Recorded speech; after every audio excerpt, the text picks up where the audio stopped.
Shah Jahan mail नाम की train का एक्सीडेंट हुआ था। मेरे डैडी को भी क्या हुआ कुणाल?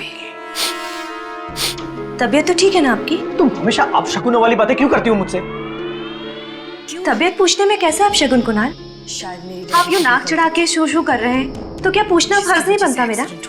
एक मिनट, मुझे कुछ जलने की बदबू आ रही है। हे भगवान! क्या हुआ? My God! ये कैसे? एक काम तुमसे ठीक से नहीं होता है। टेबल साफ करने के चक्कर में ध्यान ही नहीं रहा। ध्यान रहता कहाँ है आजकल तुम्हारा? कुणाल आप ऐसे क्यों बोल रहे हैं? आज से पहले कभी ऐसा हुआ है क्या? आज पहली बार ही हुआ है ये। पता है दूध का इस तरह से उबल के गिर जाना मतलब कितनी बड़ी मुसीबत को तुमने दावत दी है। जरूर कुछ अनहोनी होने वाली है। हे भगवान! कुणाल ये सब अंधविश्वास है, कोई अनहोनी नहीं होगी। तुम चुप रहो, जबान मत लड़ाओ मुझसे। तुम्हें पता है करतपुर वाली आंटी के वहां भी ऐसा ही हुआ था। सुबह सुबह चाय रखी थी, दूध उबल के गिर गया उस दिन। उसी दिन शाम को उसके बेटे की एक्सीडेंट में मौत हो गई। कुणाल वो एक्सीडेंट गाड़ी वाले की गलती से हुआ था। गाड़ी वाले ने सामने से टक्कर मारी थी उसे। बस बस बस बस बस, ये सब कुछ नहीं सुनना चाहता हूँ। हे भगवान, अब तो मैं ऊपर वाला ही बचा सकता है। पता नहीं क्या अनहोनी होने वाली है। हे भगवान! एक दूध उबलने से इतना बड़ा बवाल।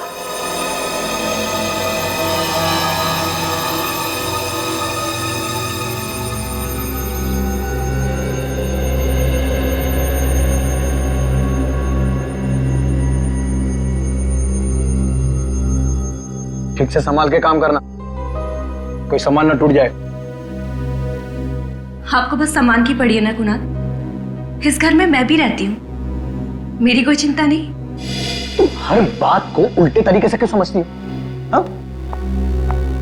तो कल रात को दूध उबल के गिर गया था, इसीलिए बोल रहा था कि आज थोड़ा संभाल के काम करना, नहीं तो फिर से कोई नुकसान हो जाएगा।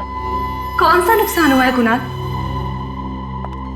नुकसान की अगर इतनी परवाह है ना तो खुद काम कर लिया करो। बस जरा सा ठीक से काम करने को बोलो, खुद कर लो। तुम्हें तो कुछ बताना ही बेकार है, कुछ समझाना ही बेकार है।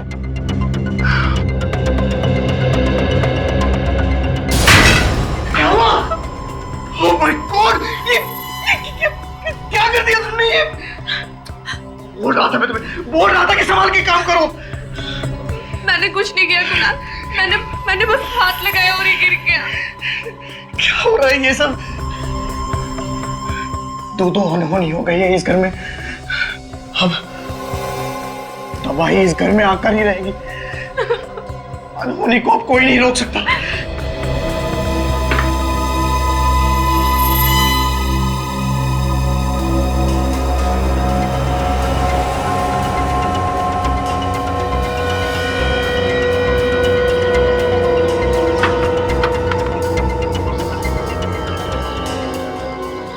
कितनी बार कहा है इनसे कि कपड़े सुखाने का स्टैंड लिया है, लेकिन कानों पे जू ही नहीं रेंगती। हमेशा अंधविश्वासों में फंसे रहेंगे। ये करने से ये हो जाएगा, वो करने से वो हो जाएगा।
रुकिए, अंदर किधर जा रहे हैं? अरे जाने देना यार, सामान बेचना है। अरे बाहर बोर्ड नहीं पड़ा, फेरी वाला और सेल्समैन को अंदर आना मना है। अरे यार और जाओ तो कहाँ जाओ? ऑफिस में घुसने नहीं देते, हाँ, स्कूल में बेचने नहीं देते, और यहाँ पे तुम लोग सिक्योरिटी वाले बिल्डिंग के अंदर जाने नहीं देते। बहुत देखा तुम जैसे शरीफ आदमी। बाहर कहीं जाकर बेचो अपना सामान।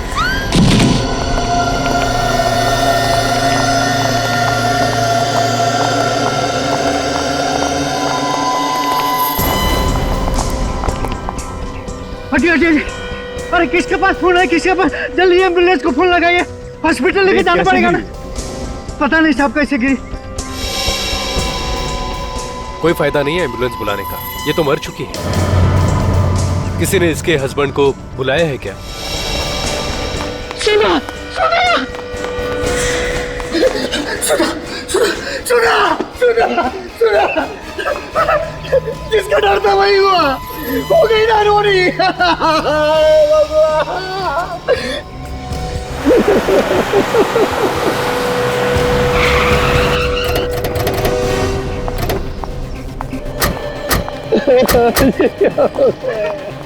सर ये रही मेरी बैग की लाश।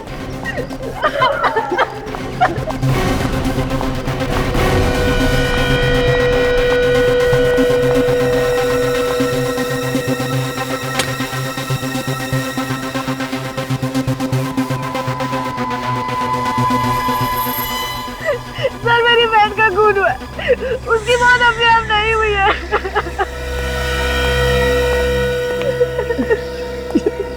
तुम क्या कह रही हो रिया? अचानक ऊपर से नीचे गिरी है वो, तो कैसे कह सकती हो कि ये एक्सीडेंट नहीं है?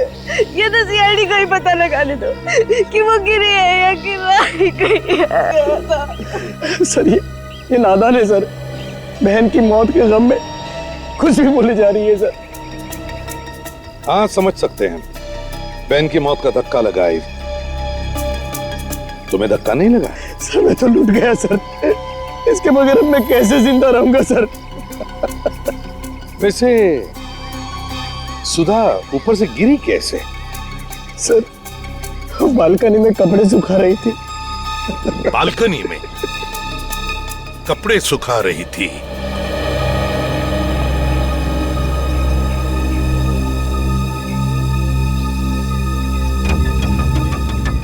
सर लगता है सर के बल गिरी होगी।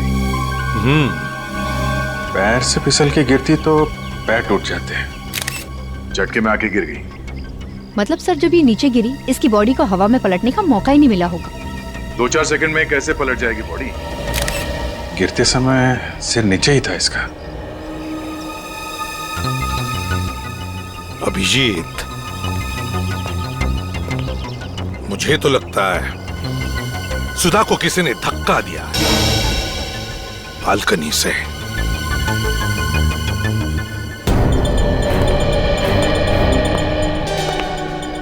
एक बात बताओ, जब सुधा नीचे गिरी तब तुम कहां थे? सर मैं घर में ही था सर। सर मेरी बहन तो रोज कपड़े फैलाती है, आज कैसे गिर गई? नहीं समझ रही हो रिया, ये एक अनहोनी है, अनहोनी। मैंने बताया था सुधा को अनहोनी के बारे में। कैसी अनहोनी? सर जिस घर में दूध उबल जाए, शीशा टूट जाए, वो घर अपशकुन होता है। जिस घर में अपशकुन होते हैं उधर अनहोनी होती ही है सर। चुप रहो, बात खराब मत करो। अनहोनी अपशकुन ऐसा कुछ नहीं होता, समझे? सर जो सच है वो तो सच ही है ना। शायद आप लोगों को मालूम नहीं है सर, एक बहुत बड़ी अनहोनी है सर। अपशकुन का नाम लेके तुम लोग बीवियों को ऊपर पहुंचाते रहोगे और हम लोग खड़े तमाशा देखते रहेंगे, हैं? सर हद है। ये लड़की अकेली नहीं गिरी है, साथ में कुछ लेकर गिरी है। ये कपड़े का टुकड़ा फंसा हुआ था हाथ में, शायद किसी चीज को पकड़ने की कोशिश की होगी इसने। और सर इसके नाखूनों में खाल फंसी हुई है। दिखाओ जरा। ये देखिए।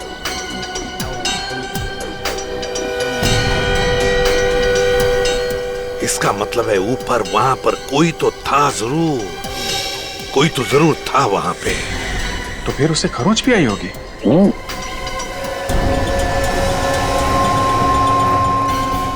अपना हाथ दिखाओ, हाथ दिखाओ, हाथ दिखाओ। वहां देखो।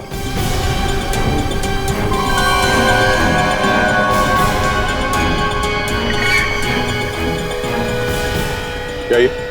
कल शाम को चोट लग गई थी सर। अच्छा,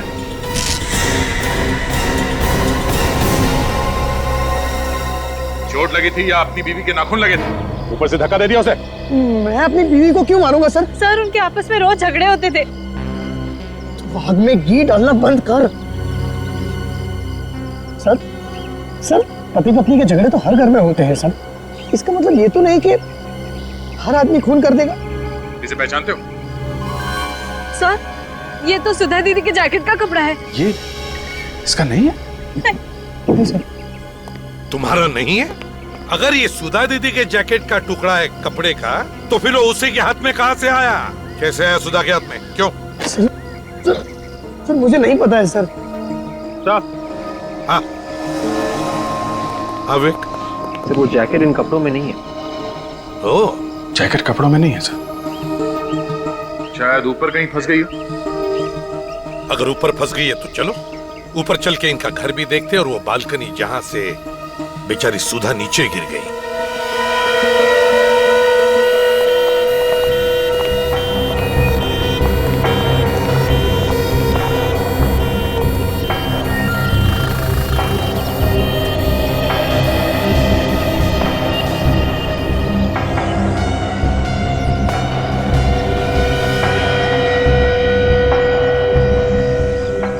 जैकेट तो यहाँ नहीं है सर।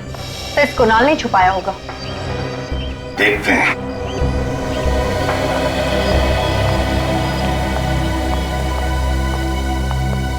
हाँ तो कुणाल, सुधा की जैकेट कहाँ है? सर मुझे सच में नहीं पता है सर। पता नहीं है? देख, ढूंढो जरा घर में अच्छी तरह से, देखो कहां पर है जैकेट।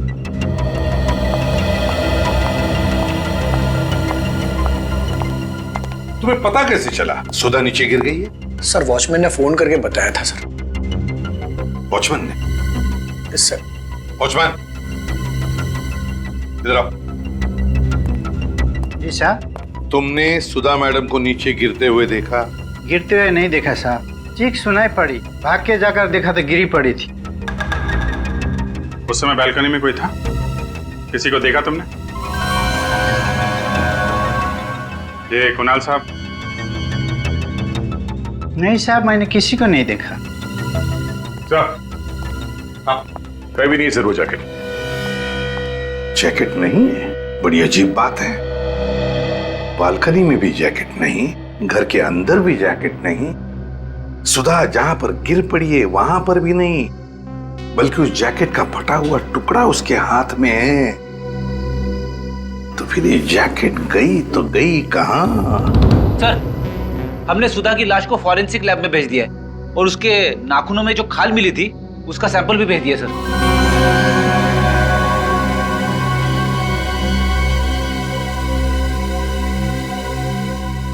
कुणाल जी, फॉरेंसिक की रिपोर्ट आने के बाद तो तुम्हारी मुश्किलें और भी बढ़ेंगी।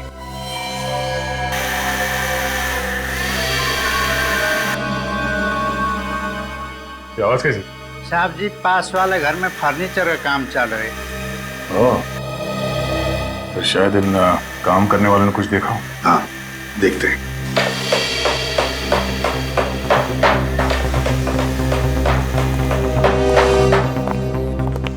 क्या हुआ साहब? आसपास तुम्हारे इतना कुछ हुआ है, तुम्हें पता है भी या नहीं? साहब, शाम तक काम खत्म करके देना है, तो बाहर क्या हो रहा है बिल्कुल ध्यान नहीं। बाजू के घर में जो औरत रहती थी उसका किसी ने खून कर दिया है। कैसे हो गया खून साहब? बालकनी से धक्का दिया है किसी ने उसे। तुम लोगों ने देखा किसी को धक्का मारते? नहीं साहब, हम लोग तो अंदर ही काम कर रहे थे, बाहर क्या हो रहा है पता ही नहीं। तुम में से किसी ने कुछ देखा? नहीं सर, हमने नहीं देखा। क्या तुम्हारे अलावा और भी कोई था तुम्हारे साथ काम करने वाला? सर, आज तो हम ही लोग काम कर रहे हैं, वैसे एक लड़का और था, हमने उसे भगा दिया। भगा दिया? क्यों? फालतू था सर, किसी भी काम का नहीं था वो। हाँ, कौन वो? सर वो भोलू का भाई था सर। भोलू कौन है? साहब, वो हमारे साथ ही काम करता है। आज उसकी तबीयत खराब थी तो उसने अपने भाई को भेज दिया। सर कोई भी काम ठीक से नहीं करता था वो, बोलते कुछ और थे और करता कुछ और था। मतलब? अरे साहब, इस दीवार पे छेद करने को बोला था उसको और इस दीवार पे छेद कर दिया उसने। जी सर। हाँ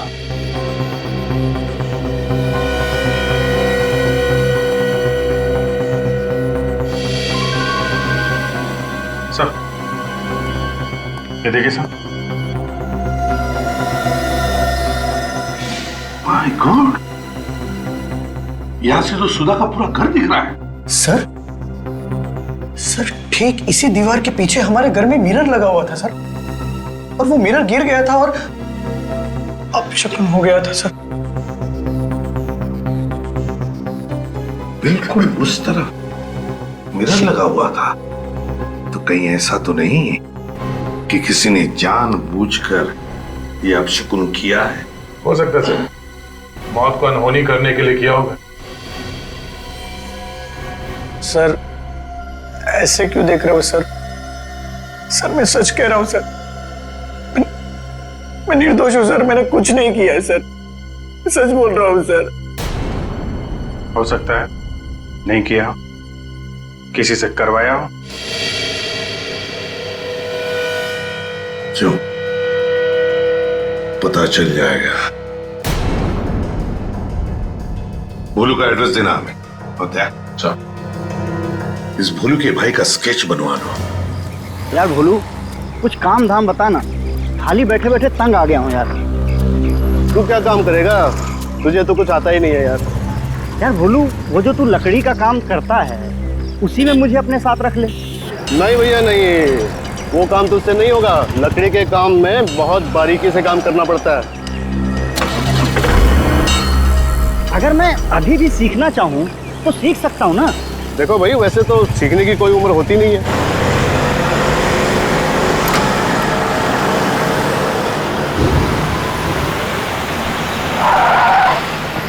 ओह, फोन है। हाँ साहब नमस्ते, भोलू बोल रहा हूँ साहब। हाँ साहब, कल आ जाएगा आपका सामान। हाँ, आपके घर पे छोड़ के आऊँगा साहब। जी साहब। हाँ साहब। डॉक्टर साहब, कुछ बताया इन लोगों ने कि ये एक्सीडेंट हुआ कैसे? नहीं सर, इन्होंने हॉस्पिटल आने से पहले ही दम तोड़ दिया था। शायद वो लड़का जानता है, यही लेके आए थे नहीं यहाँ पे। ये आपको पता है कि ये एक्सीडेंट हुआ कैसे? ये एक्सीडेंट नहीं है सर, इन्हें तो जानबूझ के उड़ाया किसी ने। पीछे से गाड़ी आई और सीधे उड़ा के निकल गई। ये आदमी कौन? सर ये भोलू का भाई है। भोलू का भाई?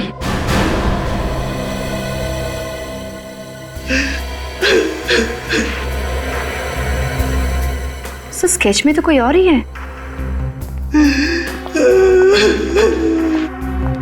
अगर तुम भोलू के भाई हो तो फिर ये कौन है? मैं उसे नहीं जानता। नहीं जान? लेकिन ये आदमी तो भोलू का भाई बन के काम पे गया था जहाँ भोलू काम करता है। मगर आज तो काम बंद था भोलू भैया का। क्या? कौन बोला काम बंद था? आज सुबह फोन आया था भैया को, बोला आज काम बंद है। मतलब भोलू की तबीयत कुछ खराब नहीं थी, उसे काम पे आने से किसी ने मना किया था। सर ये सब खूनी की प्लानिंग होगी, उसी ने भोलू को मना किया होगा। अच्छा, इस भोलू का मोबाइल कहाँ है? हॉस्पिटल के ऑफिस में जमा है। काजल एक काम कर, पता करो कि भोलू को किसने फोन किया और कहां से।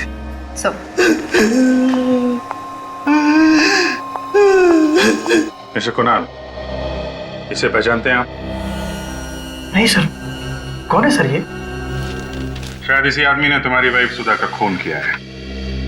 पर सर, मेरी वाइफ सुधा की इसके साथ क्या दुश्मनी हो सकती थी? दुश्मनी इसकी नहीं, किसी और की भी हो सकती है। आपको किसी पे शक है? मैं किसी पे क्यों शक करूं सर? मेरी बीवी काम ही ऐसे करती थी, मना करने के बावजूद भी अपशगुनों वाले काम किया करती थी। ये लो सर, फिर शुरू हो गया ये व्याख्यान देना बंद करो। अंधविश्वास पे भरोसा करना बेवकूफी होती है। तो सर आप भी बताइए सर, कैसे मरी मेरी बीवी? चलो। सर जिस नंबर से भोलू को फोन आया था उसका पता चल गया है। कहाँ का? श्रेया फार्मास्यूटिकल्स का। ओके ठीक है। Mister Kunal. Yes sir. Shreya pharmaceutical का नाम सुना आपने? हाँ सर, मेरी वाइफ की एक दोस्त उधर काम करती है। सुधा की दोस्त का नाम क्या है? शिल्पा। दोनों के कैसे रिलेशन है?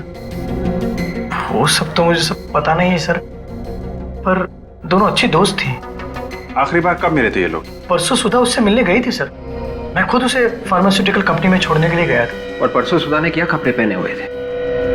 मेरा यह मतलब है कि क्या सुधा ने वही जैकेट पहना हुआ था? हाँ सर, परसों उसने वही जैकेट पहना हुआ था सर। हाँ।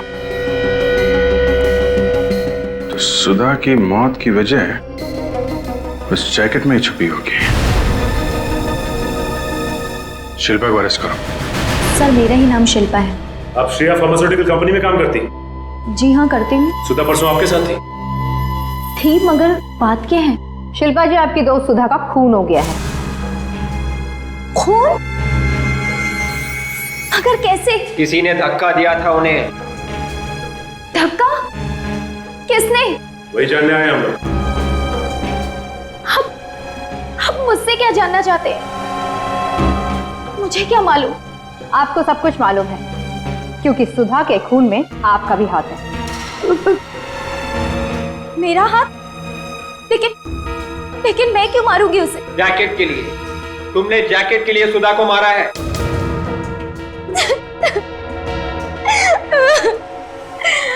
आप लोग क्या बोल रहे हैं? मुझे कुछ भी समझ में नहीं आ रहा। कौन सी जैकेट, कैसी जैकेट? शिल्पा जी, हम उसी जैकेट की बात कर रहे हैं जिसे पहन के सुधा 2 दिन पहले आपसे मिलने आई थी। याद कीजिए।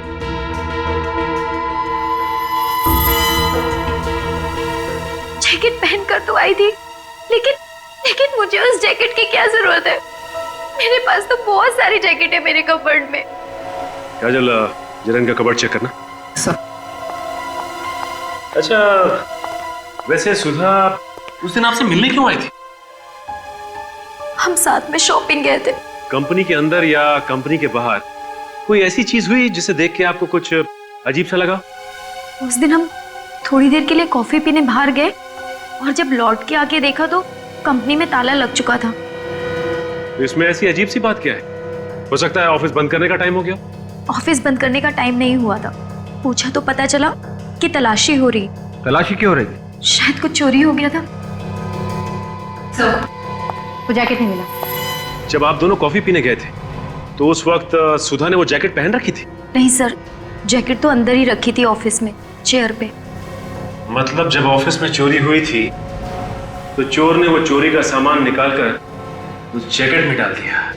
मगर सर, ऐसी क्या चीज हो सकती है उसमें जिसे हासिल करने के लिए सुधा का खून कर दिया किसी ने?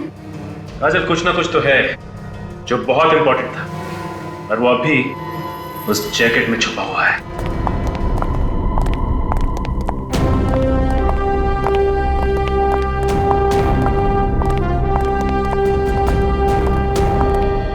सर, ये है साहब का कमरा। आप लोग जरा 2 मिनट यही रुकिए, मैं साहब से पूछ लेता हूँ। पूछ लो, उनको बोलो कि कुछ सीआईडी वाले हाल चाल पूछने उनका। जी सर। साहब, सीआईडी वाले आए हैं आपसे मिलने। साहब, कुछ बोल रहे नहीं है साहब। जरा हटो। जी। मिस्टर विलास। विलास,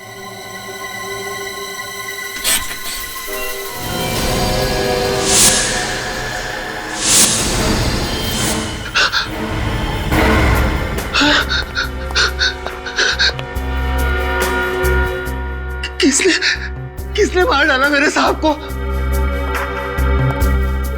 तुम तो यहीं पे थे ना? हाँ? जी, मैं यहीं पे था। मैं बाहर बैठा हुआ था। मुझे पता नहीं साहब को किसने मार दिया। ऑफिस के बाकी के लोग कितने बजे गए यहाँ? सब लोग 6 बजे के आसपास चले गए थे साहब। और सबके जाने के बाद कोई आया था यहाँ पे इनसे मिलने के लिए? कोई नहीं आया साहब, कोई भी नहीं। किसी के चीखने चिल्लाने की आवाज सुनी तुमने? नहीं साहब, मैंने कोई आवाज नहीं सुनी। कोई आवाज नहीं सुनी। एक खून हुआ यहाँ। कमरे की सारी चीजें अपनी जगह पे है, कोई उथल पुथल नहीं हुआ है। इस आदमी ने अपने आप को बचाने की कोशिश नहीं की होगी। और सब चाकू भी सामने से मारा है। उसका मतलब है विवेक, खूनी विलास के कोई जान पहचान का ही था, जिस पे विलास को कोई शक नहीं था। उसने चाकू निकाला और अचानक इसके छाती पे खोप दिया। सर कहीं ये खून उस चोरी की वजह से तो नहीं हुआ है जो यहाँ हुई थी? 3 दिन पहले यहाँ पे किस चीज की चोरी हुई थी? सब वो तो किसी को भी नहीं मालूम, सिर्फ विलास सर और करण साहब ही जानते थे बस।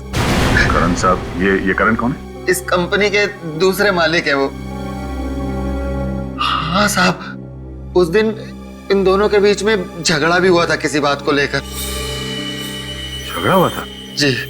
और ये करण आज कितने बजे निकला ऑफिस से? सबके साथ ही निकल गए थे, वही करीब 6 बजे के आसपास। 6 बजे के आसपास? हाँ।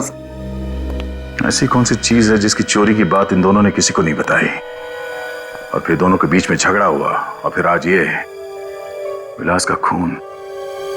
कहीं इस खून के पीछे करण का हाथ तो नहीं है?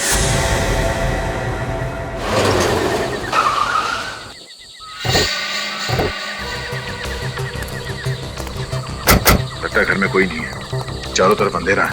फिर वहां पे कोई है?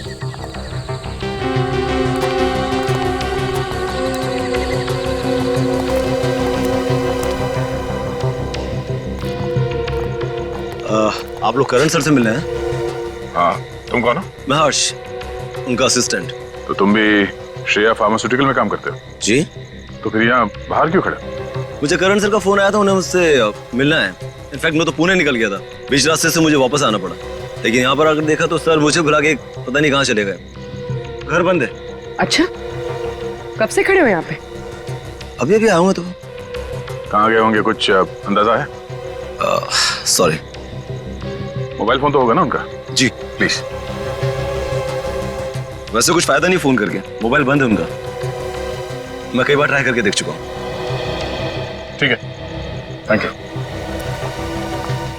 सर ये करण ऑफिस में नहीं है, घर पे नहीं है, फोन बंद करके कहाँ बैठा होगा?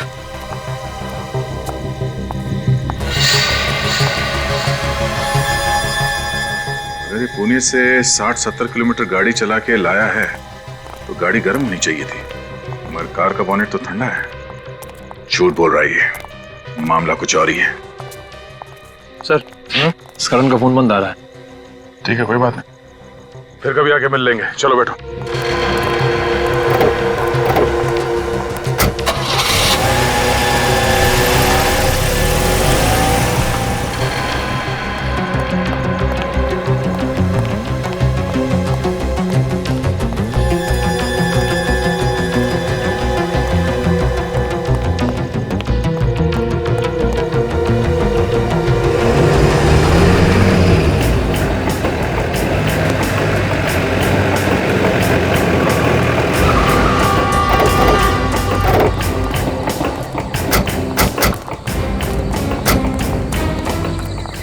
वो कहाँ जा रहे हैं सर?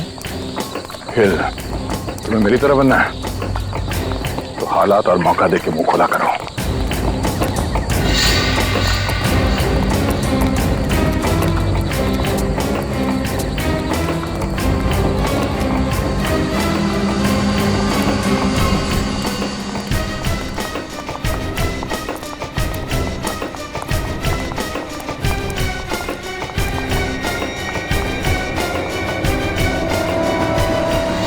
अबे अब तो बता दे,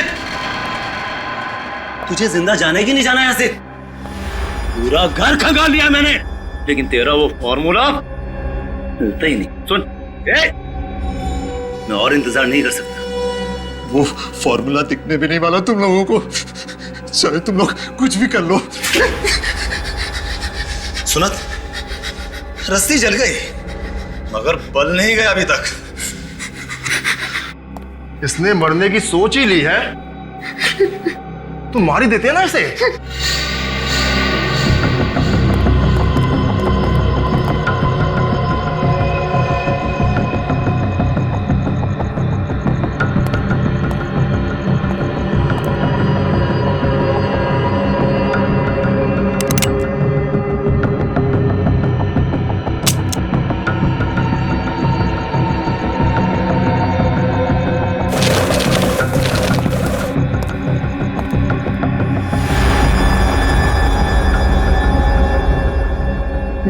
मैं मर जाऊंगा ना तो भी तुम्हें कुछ नहीं मिलेगा। जब मौत सामने दिखती है ना तो अच्छे अच्छों की पैंट गीली हो जाती है। तुझे लगा मैं झूठ बोल रहा हूं?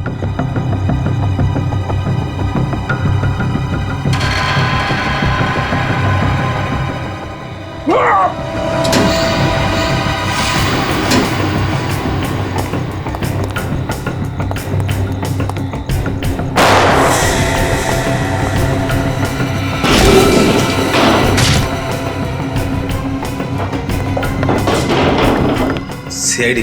सीआईडी?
सीआईडी को बेवकूफ समझा तूने।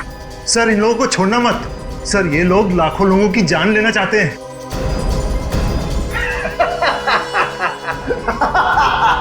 अरे कैसे बोल रहा है तू? सीआईडी से? सीआईडी वाले मेरा कुछ नहीं बिगाड़ सकते। और जिसकी मौत आई है उसे मरना ही पड़ेगा। दिमाग खराब है तेरा? हाँ? मौत के सामने खड़े होकर मौत को धमकी दे रहा तू? धमकी नहीं है ये, हकीकत है हकीकत। ये देख, फ्लाइट के टिकट और वीजा के कागज। आज रात 9 बजे हम लोग अमेरिका भाग जाएंगे। ये फ्लाइट के टिकट और वीजा ये अमेरिका का नहीं है, बड़ी हवेली का है। सोच लो, अगर हम लोग ठीक 9 बजे फ्लाइट में नहीं बैठे और हमने फोन नहीं करा, तुम्हारा एक आदमी वो जहर उस पानी की पाइपलाइन में मिला देगा। अगर हम लोग ठीक 9 बजे फ्लाइट में नहीं बैठे और हमने फोन नहीं करा, तुम्हारा एक आदमी वो जहर उस पानी की पाइपलाइन में मिला देगा। धमकी नहीं है ये, लाखों लोग मारे जाएंगे, कल न्यूज़पेपर में देख लेना। और तुम सीआईडी वाले ही फंसोगे। ये सच कह रहे सर, ये सच कह रहे। इन लोगों के पास वो जहर है जो थोड़ा सा पानी में मिलाने से लाखों लोगों की जान जा सकती है सर।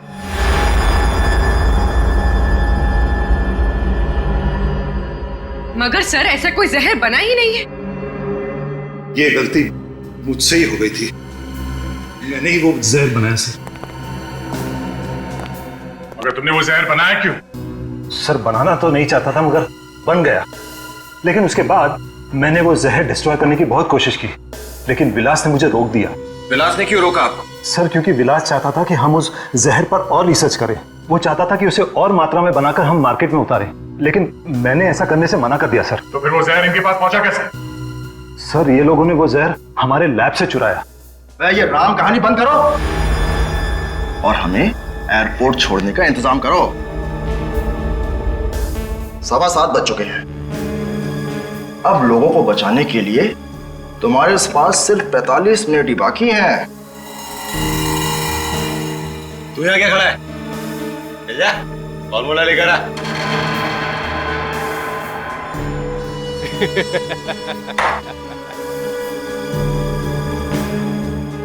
जाओ कर, वो फॉर्मूला इन्हें देगा। अगर फॉर्मूला इनके हाथ लग गया तो ये लोग उसका गलत इस्तेमाल करेंगे। चाहे कुछ भी हो जाए, लाखों लोगों की जान बचाना हमारा फर्ज है। जी सर। और विवेक, तुम यहीं करण के साथ रहो, तब तक मैं इन्हें एयरपोर्ट छोड़ता हूं। मगर सर हम इन लोगों पर यकीन कैसे करें? फ्लाइट में बैठने के बाद भी अगर इन लोगों ने उस आदमी को फोन नहीं किया तो वो तो पानी में जहर मिला देगा। यकीन करने के अलावा तुम्हारे पास और कोई दूसरा रास्ता भी नहीं है।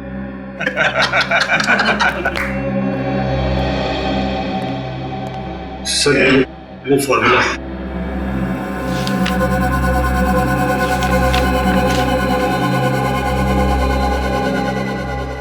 इंस्पेक्टर, ये गन यहाँ पर रख दो। अब इसकी ना तुम्हें जरूरत है ना हमें।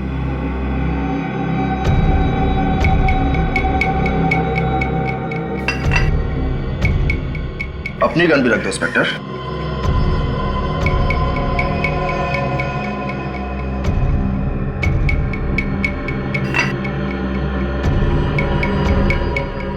चले।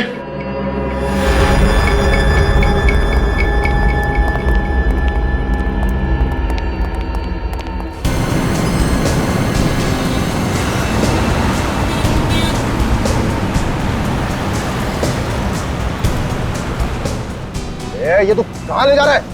एयरपोर्ट जाने का शॉर्टकट है ये। अरे आधा घंटा तो हो गया है, टाइम पर पहुंचेंगे ना? अरे हर्ष तू टेंशन क्यों लेता है यार? ये तो सीआईडी की जिम्मेदारी है। फ्लाइट के अंदर तक बैठा के आएगा ये हमें। लेकिन मुझे तो इन सीआईडी वालों के चेहरे पे बिल्कुल भी टेंशन नजर नहीं आ रहा। सीआईडी का बहादुर सिपाही है, ऐसे ही थोड़ी ना टेंशन आएगी इसे।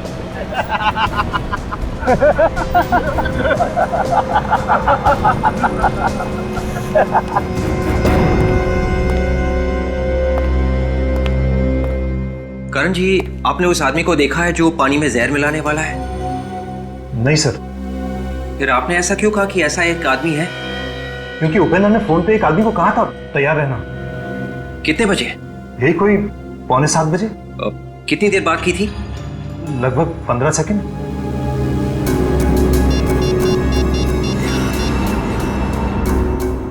हेलो, हाँ देखिए, मैं सीआईडी से बात कर रहा हूँ। एक इमरजेंसी है, प्लीज आपकी मदद चाहिए। लाखों लोगों की जान खतरे में है। 6:45 बजे के आसपास उपेंद्र नाम के आदमी ने किसी को फोन किया था और लगभग 15 सेकंड बात की थी। जी, जल्दी से पता लगाना है कि उसने किसको फोन किया था और वो आदमी इस वक्त है कहाँ। 8 तो बजा है, अभी तक फोन नहीं आया।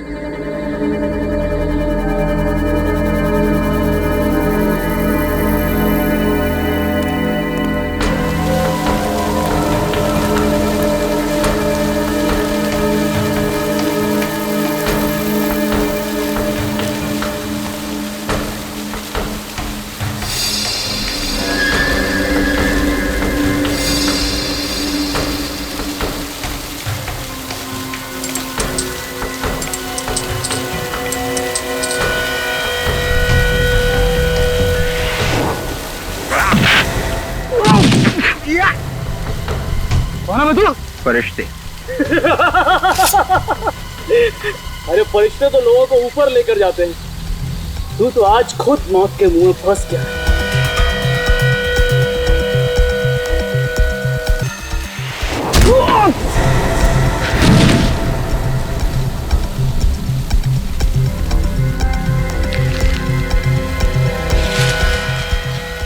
मैंने कुछ नहीं किया, मैंने कुछ नहीं किया।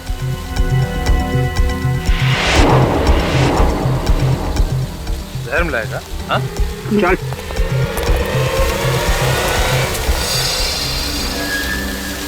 अरे 8 बज गए, 8 कहाँ पे घुमा रहा है मैं? तू तुम्हें क्या लगा कि मैं तुम लोगों को एयरपोर्ट लेके जा रहा हूँ अमेरिका जाने के लिए? हाँ, अब मरेंगे, अब करोड़ों लोग मरेंगे, कोई नहीं बचा सकता हमको मरने से। हर्ष तू फोन लगा अपने आदमी को, बोल उसको अभी जहर मिलाए पाइपलाइन। लगा फोन लगा। अभी तक तो सीआईडी वालों ने तुम्हारे लोगों को पाताल से भी ढूंढ के निकाल लिया होगा।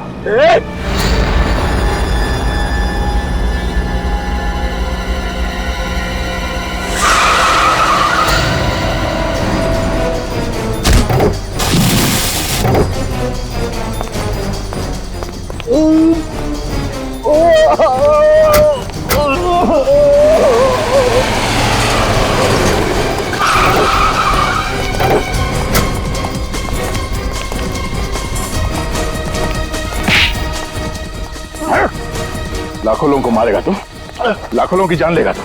हाँ, किसी की जान लेना इतना आसान है?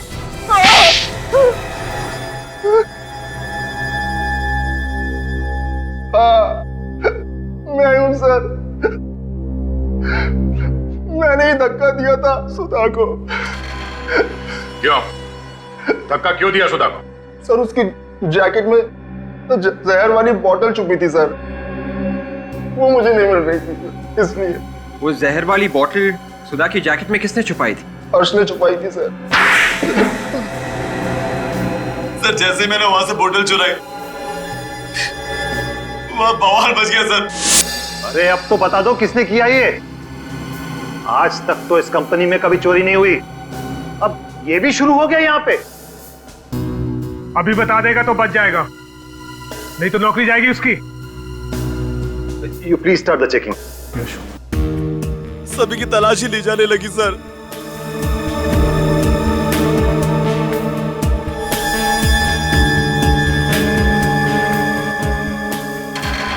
और मैंने वहां पर सुधा की जैकेट देखी।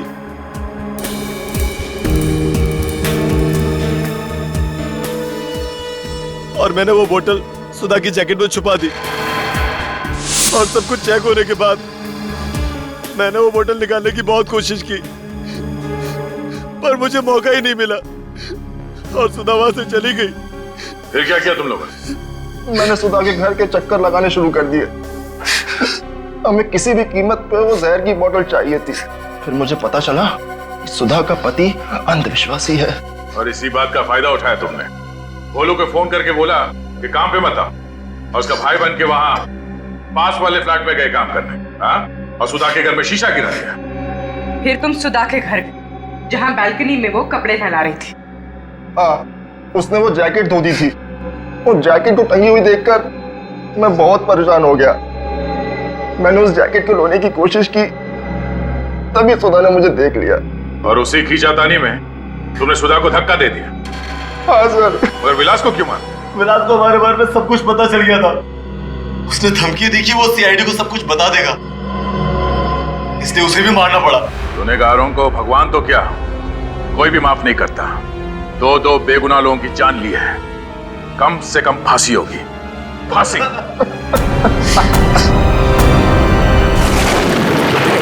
ये सब साफ करने का है, समझ गए? ऐसे मौसम में सुबह नहीं हो सकती क्या? अरे मौसम खराब है इसलिए तो तुम दोनों को दुगने पैसे दे रहे हैं फार्म हाउस साफ करने के लिए। अरे साहब ऐसी भी क्या आफत आ गई है कि अब रात भर रुक नहीं सकते। अरे बच्चू ये फार्म हाउस देखने के लिए कल पार्टी आने वाली है। अगर ये फार्म हाउस पार्टी को पसंद आ गया तो करोड़ की डील होगी। यहाँ कोई सफाई वफाई नहीं होगी। क्यों नहीं होगी भाई? ये जमीन हमारी है, चलो फुट ले यहाँ से। वाह वाह, मान ना मान, मैं तेरा मेहमान। देखिए ये जमीन वसुंधरा जी की है, लेकिन आप लोग है कौन? कौन वसुंधरा जी? हाँ, इस जमीन के मालिक हम हैं। सालों से हम ही इसकी देखभाल कर रहे हैं। तुम्हें किसने कहा इस जमीन की देखभाल करने के लिए? देखिए मैं कह रहा हूँ आप लोग यहाँ से चले जाइए, नहीं तो मैं अभी का अभी पुलिस को फोन करूंगा। पुलिस को तो जब बुलाएगा ना, जब जिंदा बचेगा, यहीं मार के इसी जमीन पे काट दूंगा। किसी को पता नहीं चलेगा कहाँ गायब हो गया, समझा? सब तूफान बढ़ रहा है साहब, चलो भागो। कोई नहीं जाएगा। अरे भाई साफ करो, मैं कह रहा हूँ ना साफ करो। तुम लोग के समझ में नहीं आ रहा है क्या? ये लोग ऐसे नहीं मानने वाले लगता है।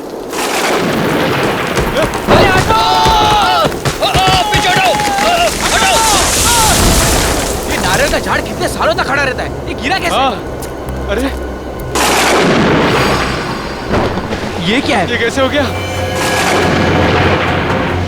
ये इंसान का कंकाल है। सब तूफान तो थम गया। ये तूफान तो थम गया, लेकिन इस तूफान का क्या होगा?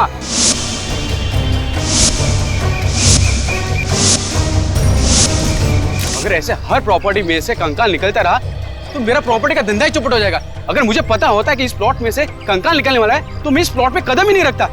तुम लोग सालों से दूसरों की प्रॉपर्टी लपेटने में लगे हुए हो, और ये प्लॉट भी बरसों से बंद पड़ा है। कहीं ये मुर्दा तुम लोगों ने तो निकाल रखा है जमीन पे? इतना बड़ा इल्जाम मत लगाए।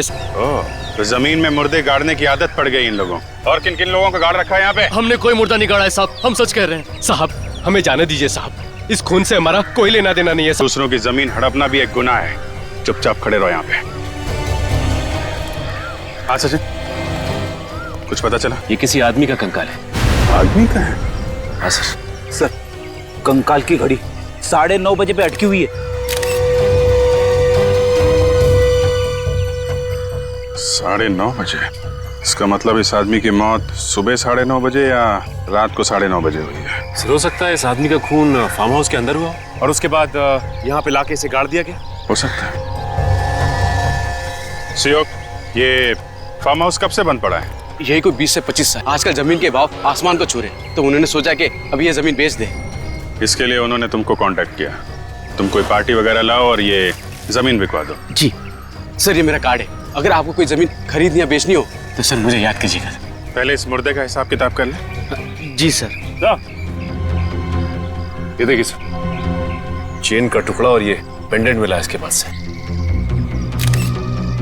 इस मुर्दे का ही होगा, पता नहीं और क्या क्या मिलने वाला है यहाँ पे। एक काम करते हैं, फार्म हाउस को अंदर से चेक करते हैं। सुयोग। हाँ हाँ सर। फार्म हाउस की चाबी दो।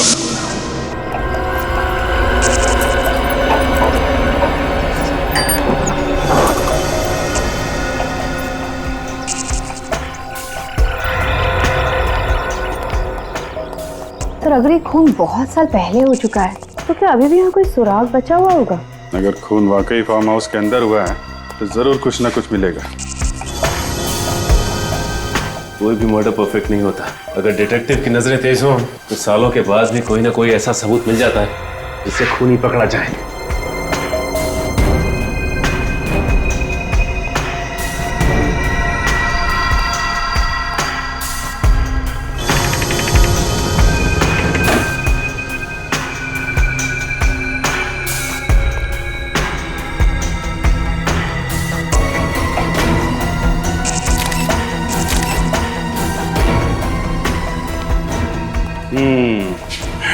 एक बात देखी सचिन? हाँ सर, इस चेयर के ऊपर चादर नहीं है। घर का जितना भी फर्नीचर है सबके ऊपर चादर गिरी हुई है, सिर्फ इसी कुर्सी के ऊपर नहीं है।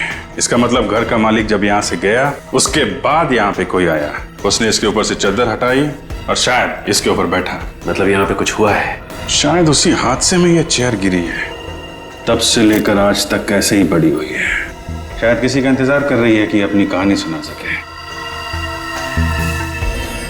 मिट्टी की परत जमी हुई चेयर के नीचे, ऐसा लगता है तब से लेकर आज तक सफाई हुई नहीं। खून होने के बाद यहाँ पे कोई ना कोई सबूत वैसे के वैसे ही पड़े होंगे। इतने सालों के बाद भी सर।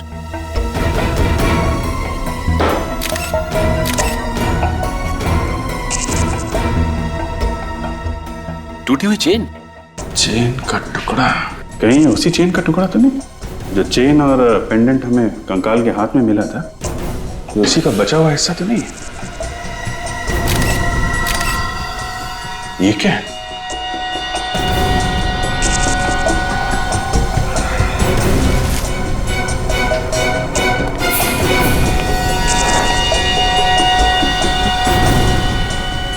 कुछ निशान है, किसी की उंगलियों के निशान लगते हैं।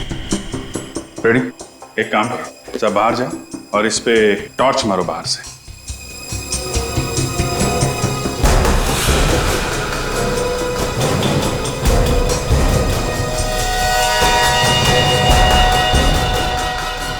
उंगलियों के निशान है,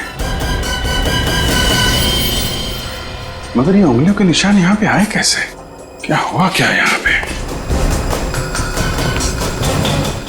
सवालों का जवाब ये निशान ही देंगे। इनको अगर यहाँ उठाया तो शायद खराब हो सकते हैं। एक काम करो, ये पूरी की पूरी खिड़की उखाड़ लो और फोरेंसिक लैब भेज दो। इस फार्म हाउस के मालिक को बुलाओ।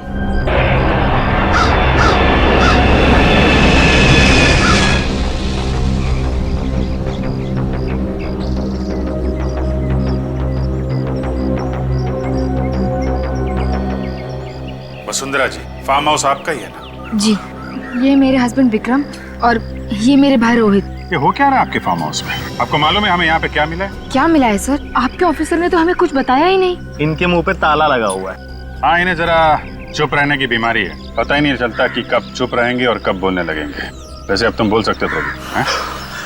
थैंक यू सर, मेरी तो सांस ही अटक गई थी। हम आपके फार्म हाउस की कुछ फोटोग्राफ दिखाना चाहते हैं जो अभी कुछ ही देर पहले हमने खींचे। ये देखिए। आदमी का कंकाल? जी हाँ, आदमी का कंकाल हमें यहाँ मिला है, जो आपकी जमीन में गड़ा हुआ मिला। यहाँ तक कि इसके ऊपर ये नारियल का पेड़ उगाया। नारियल का पेड़ सर? जी हाँ, नारियल का पेड़। है ना कमाल की बात कि एक आदमी जाके जमीन में सो जाता है, जबकि जमीन के ऊपर इतनी सारी जगह है सोने के लिए। क्या जवाब है आपके पास? इस बारे में मैं हाँ, बोलिए, जल्दी बोलिए वसुंधरा जी, कौन है? सर, हमें इस बारे में कुछ नहीं पता। आपको नहीं पता तो किसे पता है? इन्हें या फिर इन्हें? देखिए सर, हम शरीफ लोग हैं, हमारा इस कंकाल से कोई संबंध नहीं है। ये शराफत की किताब जरा बंद करो, तुम समझे? इस कंकाल का ध्यान करो, जो भीख मांग रहा है, पूछ रहा है कि कौन हूं मैं। आप देखिए सर, हम तो कई सालों से यहाँ आए भी नहीं है। ये भी कई सालों से यहाँ पे लेटा पड़ा है और कई सालों पहले ही इसका खून हुआ है, समझे? खून? जी हाँ, खून ही है ये, वरना इस नारियल के पेड़ के नीचे 3 गज जमीन के अंदर पड़ा नहीं होता ये। दरअसल ये फार्म हाउस मेरे पिताजी ने मुझे गिफ्ट किया था 1980 में। उसके बाद हम कभी कभार यहाँ पिकनिक मनाने आया करते थे, लेकिन 1986 के बाद हम में से यहाँ कोई नहीं आया। मतलब 25 सालों से ये फार्म हाउस सुनसान पड़ा था। कोई वॉचमैन या केयरटेकर नहीं है क्या? जगत नाम का केयरटेकर था तो सही, लेकिन उसने भी अचानक नौकरी छोड़ दी और अब वो कहाँ है कुछ अता पता नहीं है। एक केयरटेकर अगर काम छोड़कर चला गया तो दूसरा नहीं ढूंढ सकते थे? इस जगत का कोई एड्रेस, कोई फोन नंबर है आपके पास? मेरे पास एक नंबर तो है, बहुत पुराना नंबर है, वो पता नहीं काम कर भी रहा है कि नहीं। उसकी चिंता आप मत कीजिए, हम पता लगा लेंगे।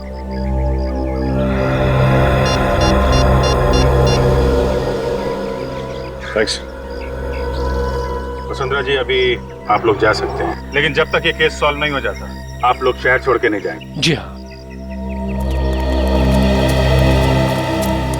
सर, डॉक्टर सालों के ने ये चेन और पेंडेंट अच्छी तरह से साफ किए हैं। Very good.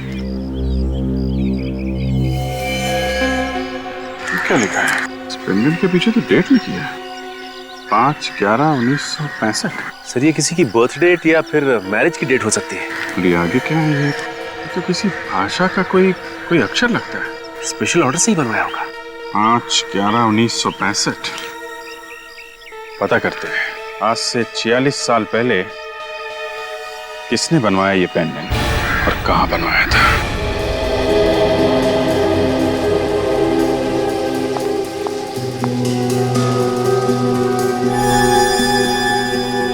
इसकी हड्डियां पूरी तरह से बढ़ चुकी थी, मतलब ये पूरा ग्रोन अप था। 40 साल के आसपास का था ये। सालों के मुर्दे की इस हालत को देखे तो बता सकता है ना कि खून कैसे हुआ इसका? हाँ, चाकू की वजह से। ये देखो यहाँ बॉस, इसकी छाती पर चाकू लगा और ये चाकू बिल्कुल पीठ तक चला गया है। लंबा चाकू था, बहुत खून बहा हुआ है इस बेचारे का। सर, अब आप आज तो बता ही सकते हैं कि इसकी मौत कब हुई? आपने ये नई मशीन मंगवा रखी है।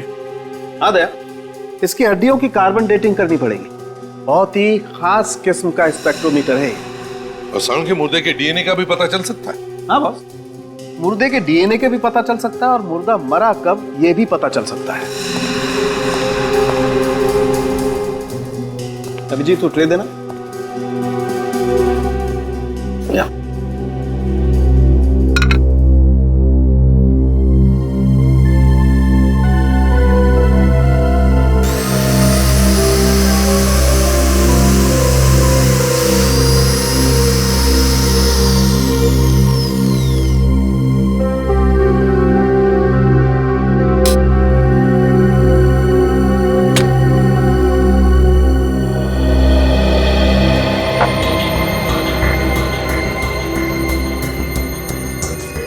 ये हड्डी के पाउडर से पता चल जाएगा डॉक्टर साहब कि इसका खून कब हुआ है?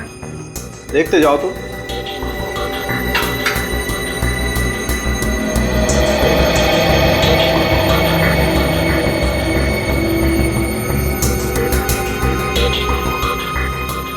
और देखो शरबत बनाएगा ये। टॉपर से? हाँ, पीता भी टॉपर से ही।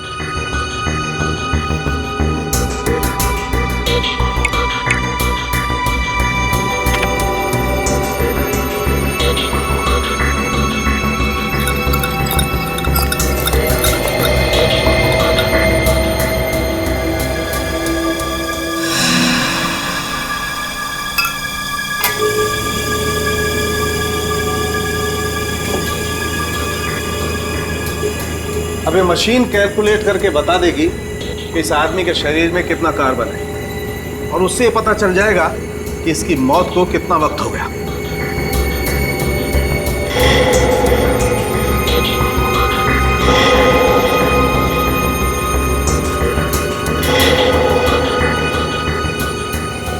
मेहरबान कदरदान, ये देखिए, बच्चे लोग ताली बजाएंगे और बूढ़े लोग वो ऐसे ही रहेंगे। 25 साल बॉस, इस आदमी को मरे हुए 25 साल हुए। 25 साल मतलब 1986-87 की बात है। 25 साल पहले तो हम लोग सीआईडी में भी नहीं थे। कोई बात नहीं सर, हम लोग 1986 के खूनी को भी ढूंढ निकालेंगे। और क्या? सालन जी, इस हाथ के निशान का क्या हुआ? उंगलियों के निशान मिले इसमें से? नहीं बॉस, अभी नहीं। वो जरा ध्यान से निकालने पड़ेंगे। जरा सी भी गलती हुई तो ये निशान ही हाथ से निकल जाएंगे। वैसे मैंने इस खून में से इसका डीएनए निकाल लिया है। ये रही रिपोर्ट। 344 KGH99 591 MCP11। यार, ये खूनी का डीएनए और मुर्दे का डीएनए अलग अलग है। हाँ बॉस, ये मुर्दा तो बेचारा खूनी नहीं है। ये जो कांच पर खून लगा हुआ है ये तो किसी और का ही है। इस खूनी के हाथ खून से रंगे हुए थे जब वो वहां से भागा। सालुंके साहब, प्लीज इस खूनी की उंगलियों के निशान किसी तरीके से निकाल के हमें दे दीजिए।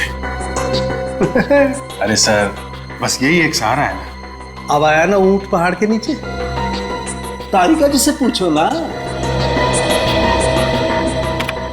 सर, मुर्दे का चेहरा बन गया। इतनी जल्दी चेहरा भी बन गया?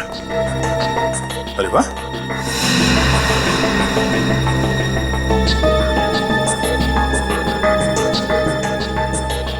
अभिजीत, उन तीनों को ही चेहरा दिखाओ।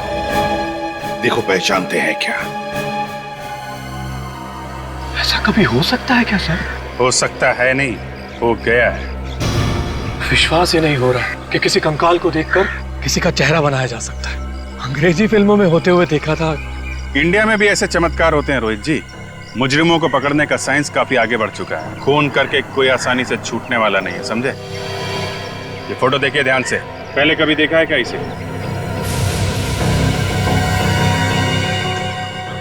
ऐसे देखा हुआ लगता तो नहीं सर। विक्रम जी, अगर 25 साल पहले देखा भी होगा तो कहाँ याद आने वाला है? आप? मैंने भी पहले कभी नहीं देखा इसे। न जाने ये मेरे फार्म हाउस में घुसकर कर क्या रहा था। इसे मार के आपके फार्म हाउस में गाड़ा गया था।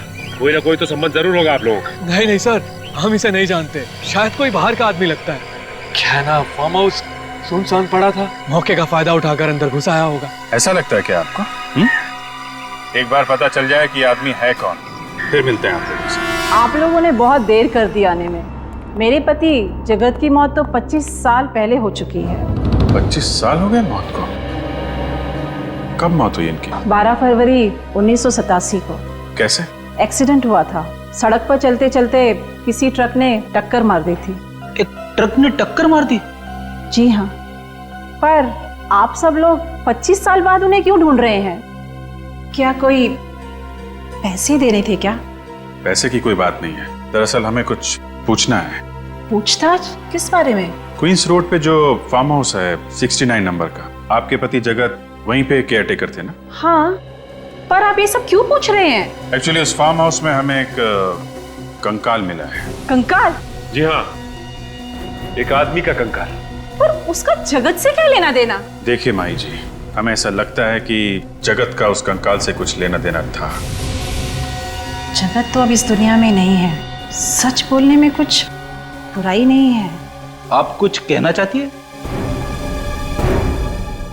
शराफत की जिंदगी जीने से पहले जगत कई बार जेल जा चुका था। जेल किस लिए? चोरी चकारी, मारपीट वगैरह। पर मैंने उसे अपनी कसम दिलाकर कहा था कि ये सब छोड़ दे। इसीलिए तो उसने फार्म हाउस की नौकरी कर ली। एक्सीडेंट से पहले जगत को कोई टेंशन वगैरह थी? जी नहीं, पर अक्सर वो घर देर से आने लगा था और फिर उसने फार्म हाउस की नौकरी भी छोड़ दी थी। नौकरी छोड़ दी थी अचानक? आपने पूछा नहीं था क्या? कह रहा था कि वक्त आने पर बता देगा, पर वक्त आने से पहले ही उसकी मौत हो गई। ये फार्म हाउस की नौकरी जगत ने कब छोड़ी थी, आपको कुछ याद है क्या? यही मरने के कुछ 2 दिन पहले। 2 दिन पहले? जगन की मौत हुई थी 12 फरवरी को, मतलब 10 फरवरी को उसने ये काम छोड़ा। सिर्फ ये ऐसा तो नहीं कि ये फार्म हाउस वाला खून 10 फरवरी को हुआ हो? ऐसा ही लगता है। जगत के एक्सीडेंट की FIR तो दर्ज हुई होगी, उसी से कुछ ना कुछ पता चल जाएगा।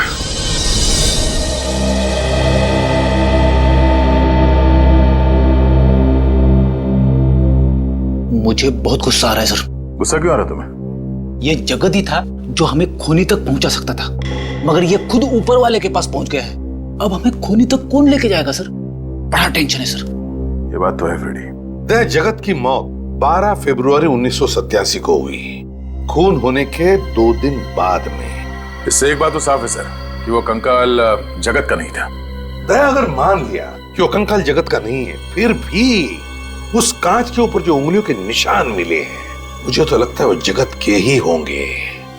मगर सर, जगत की लाश का अंतिम संस्कार तो 24 साल पहले हुआ था, तो फिर ये कहीं जगत की पत्नी ने हमें बताया था ना सर कि जगत एक मुजरिम था, तो पुलिस रिकॉर्ड्स में उसके उंगलियों के निशान होंगे। और हमें पुलिस रिकॉर्ड्स चेक करने चाहिए, और इस ड्राइवर को भी ढूंढना होगा दया, जिसने अपने ट्रक से जगत को उड़ा दिया। दया, ये जगत का एक्सीडेंट नहीं है, जगत का खून किया गया है। हाँ सर, खूनी को डर लगा होगा कि ये जगत कहीं उसकी पोल न खोल दे, इसीलिए मरवा दिया उसे। सर, ये भी हो सकता है कि जगत को किसी ने खून करते हुए देख लिया हो, तो जिस आदमी को जगत ने मारा उसकी मौत का बदला लेने के लिए उसने जगत को भी मरवा दिया। सब मिल गया। क्या मिल गया? सर, इस पेंडेंट का डिजाइन मैंने इंडिया की सभी पुरानी ज्वेलरी शॉप्स में भेजा था। फिर? सर, ये pendant Justina jewellery shop Chennai में बना है। Oh, Justina jewellery shop Chennai. Ready, बाहर जाओ। सर वो ये रही सर 1987 की फरवरी की फाइल। जगत कुमार के रोड एक्सीडेंट की रिपोर्ट इसी में है। वो तो अच्छा हुआ कि आपने ये फाइल जल्दी मांग ली। अगर ये फाइल आप 6 महीने बाद मांगते तो इसका कोई भी पन्ना पढ़ने लायक नहीं रह जाता। इतने सारे फाइल्स में जो रिकॉर्ड्स है उन्हें कंप्यूटर में डलवा दीजिए ना, समय के साथ आगे बढ़ने में ही समझदारी है। ये देखो दया, जगत के एक्सीडेंट की रिपोर्ट। जगत का एक्सीडेंट पेरल रोड पे हुआ, कोई केतन नाम के ट्रक ड्राइवर ने कुचल दिया इसे। एक मिनट सर, पेरल रोड पे ट्रक का एक्सीडेंट? हाँ सर, पेरल रोड पे ट्रक वगैरह और हैवी व्हीकल्स के आने जाने की मनाही है सर, तो ये ट्रक का एक्सीडेंट कैसे हुआ वहाँ? सर, शायद 1987 में वहाँ पे ट्रक्स चलते रहे होंगे। नहीं निखिल, पेरल रोड छोटी सी रेसिडेंशियल रोड है, वहाँ पे शुरू से ट्रक और बस वगैरह आते जाते नहीं है।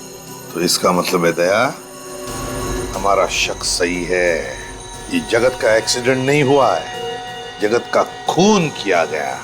और ये केतन, ये देखो, ये जमानत पे छूटा था, लेकिन उसके बाद वो फरार है, गायब है अब तक। मतलब 100% ये खून का मामला है सर। किसी ने केतन को पैसे दिए जगत को ट्रक से उड़ाने के लिए।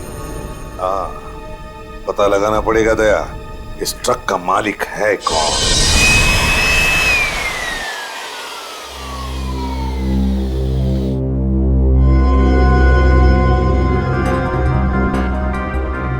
जैसे जैसे धूल का एक एक कण खून के ऊपर से हटता जा रहा है, वैसे वैसे खूनी का चेहरा सामने आता जा रहा है। चेहरा? कांच के ऊपर उसकी फोटो चिपकी हुई थी, मुझे कैसे नहीं दिखी? पीछे पीछे। ये थोड़ा लंबा प्रोसेस है, समझे? और वैसे अगर 5-10 ग्राम अकल ज्यादा होती ना तो समझ में आ सकता था। मेरी अकल का खूनी के फिंगरप्रिंट से क्या लेने देना? एक फ्रेडी, एक मिनट। जैसे जैसे फिंगरप्रिंट साफ दिखने लगेंगे, फांसी का फंदा खूनी तक पहुंचने लगेगा। 25 साल से जो खून इस कांच पर चिपका हुआ है वो इस धूल की वजह से ही है। आंधी, तूफान, बरसात सब में बचा रहा है। अब ये धूल निकालते वक्त में ही इसी बात से डर रहा हूं कि कहीं धूल के साथ साथ ये निशान भी ना निकल जाए।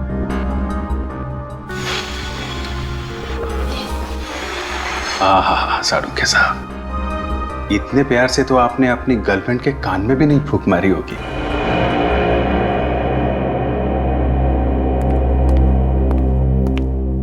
तारिका, बाकी का काम तुम देख लो। भैंस के आगे बीन बजाने का कोई फायदा नहीं है। भैंस? भैंस?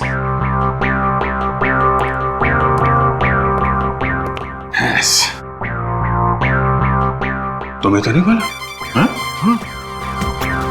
डॉक्टर साहब, आपने मुझसे कहा? देखो, तुम लोग सीआईडी ऑफिसर हो, सिर्फ सीआईडी ऑफिसर, भगवान नहीं हो तुम लोग। और अगर ये निशान किसके नहीं पता चलेगा तो खून ही मिलेगा तुम्हें। नहीं मिलेगा सारुंखे साहब, नहीं मिलेगा। हमने कब कहा? हम तो ये इतनी इंपॉर्टेंट बात में गर्लफ्रेंड कहां से आ गई? आप जाने दीजिए ना डॉक्टर साहब, नादान है बेचारा अभिजीत। नादान है। तारिका, तुम समझाओ ना इसे। अब मैं क्यों? ये निशान, ये तो बहुत साफ साफ दिखने लगे हैं। हाँ, बहुत साफ दिख रहे हैं। सारुंखे साहब, फोटो ले लें इसकी? मैं यही करने वाला था, तुम्हें कैसे पता चला? डॉक्टर साहब, वो तारिका ने बहुत कुछ सिखा दिया इसे। ये लोग हर रोज गला साफ हो गया सब लोगों का? तो फिर कुछ काम की बात कर लें। बात क्या करनी सर, काम कर लेते हैं। मैं आपकी मदद करता हूँ। ये फोटो लेनी है, ये कैमरा जो है ये मैं लगा देता हूँ सर। ये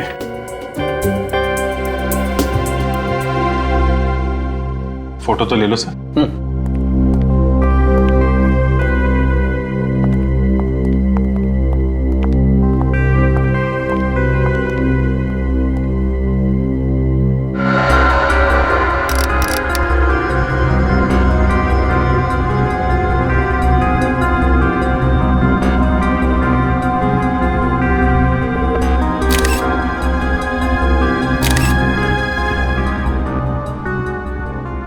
बस सर, फिंगरप्रिंट्स एकदम क्लीन है। मतलब काम हो गया? देखते हैं।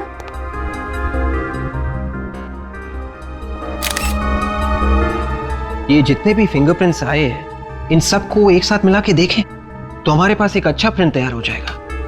हाँ, मैं वही कर रही हूँ।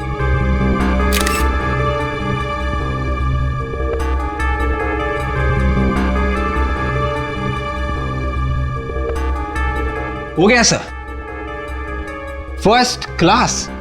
अच्छा, वेरी गुड। अरे तो तारिका, तुम खड़ी क्यों? अपने रिकॉर्ड में जितने भी अपराधियों के फिंगरप्रिंट्स हैं उनसे मैच करके देखो ना जल्दी से।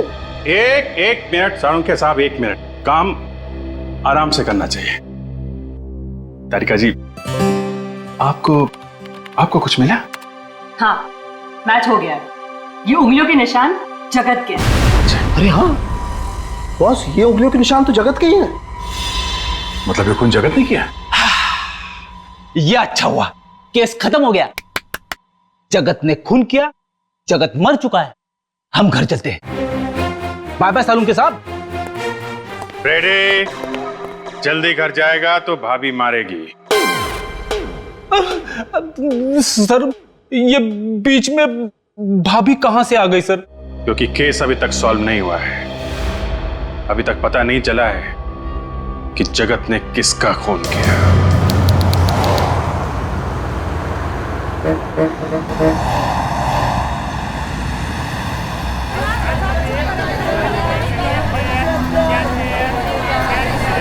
This is the best gift for your wife, sir. Mister Swamy? Yes, sir. I'm Senior Inspector Abhijeet, CID Mumbai. Welcome to Chennai, sir. आपसे ही फोन पे बात हुई थी? जी सर। वो जरा कैटलॉग दे। ये वही डिजाइन है ना सर, जिसका आपने ईमेल किया था मुझे? ये देखिए, ये पेंडेंट आपकी ही दुकान का बना है ना? नादन की कोपी। இங்க நாதங்கிறது யாருங்க? இது பண்ணினவர் नादंदा। सर, ये पेंडेंट पहली बार किसी नादन नाम के कारीगर ने बनाया था, जो अभी भी इनके दुकान में काम करता है। 25 साल के बाद भी यहाँ पे काम करता है। सर, கூப்பிட்டீங்களா சார்? CID मुंबई। வணக்கம் சார்। नमस्कार। इनसे पूछना सर। இது யார் ஆர்டர் பண்ணாங்க? आमा। सर, ये जो डिजाइन है, ये एक्चुअली एक अल्फाबेट है सर। अल्फाबेट है? जैसे ही अंग्रेजी में ABCD है ना, वैसे एक तमिल में एक अक्षर है। तो ये कौन सा अक्षर है? सी का सर, ABCD वाला सी है ना, वो सी तमिल का सी है सर। अरे जरा इनको पूछो, याद आया क्या किसके लिए बनाया था? இதுக்கு யார் கால் பண்ணிருக்காங்க ஞாபகம் இருக்கா சார்? இந்த பெண்டன்ட ஒரு மேடம் தன்னோட ஹஸ்பண்டுக்காக பண்ணாங்க. அவரோட बर्थडे கூட 5th नवंबर 1965 பாருங்க. नादन कह रही एक औरत अपने पति के लिए ये पेंडेंट बनवाने आई थी। उनका पति का जन्मदिन 5 नवंबर 1965, जो ये पीछे लिखे है सर। हाँ, वो तो हमें मालूम है। जरा इनसे पूछिए वो लोग कहाँ रहते थे? அவங்க எங்க இருக்காங்க உங்களுக்கு தெரியுமா? எங்க வசிக்கிறாங்க? ஞாபகம் இல்ல. सर उनको मालूम नहीं सर। आपको मालूम है कहाँ रहते थे? नहीं सर। ठीक है, कम से कम 2 बातें तो पता चल गई। एक तो इस आदमी का नाम सी अक्षर से शुरू होता है, और अगर 1965 में पैदा हुआ था तो 87 में 22 साल का होगा, और इस वक्त करीब 46 साल का होगा। हमें ये पता करना पड़ेगा कि 1965 5 नवंबर को कितने लोग पैदा हुए थे यहाँ पे जिनका नाम सी अक्षर से शुरू होता है।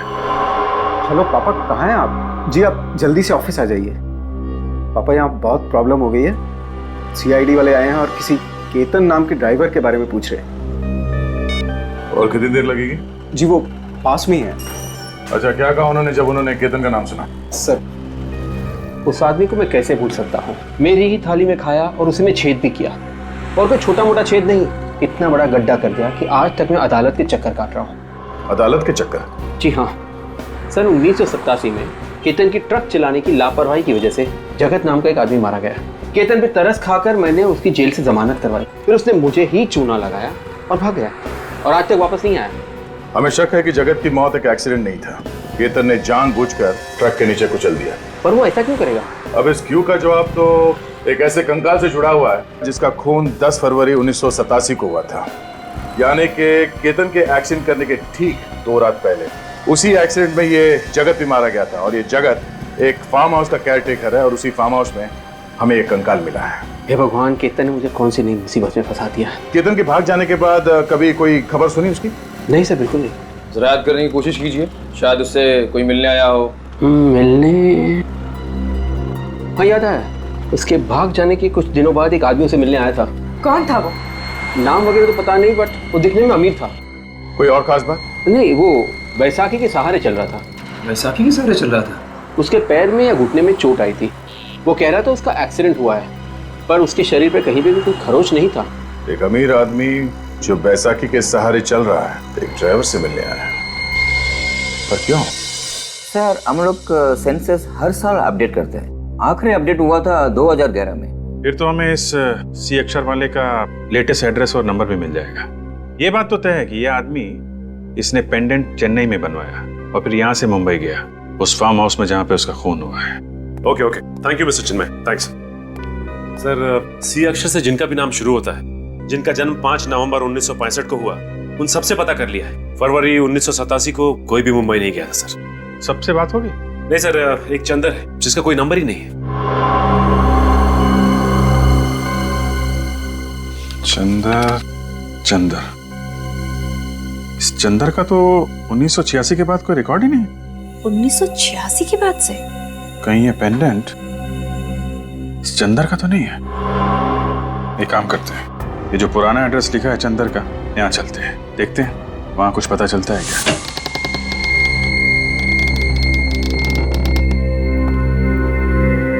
लगता है पूरा घर सालों से बंद पड़ा है, चारों तरफ जाले लगे हुए हैं।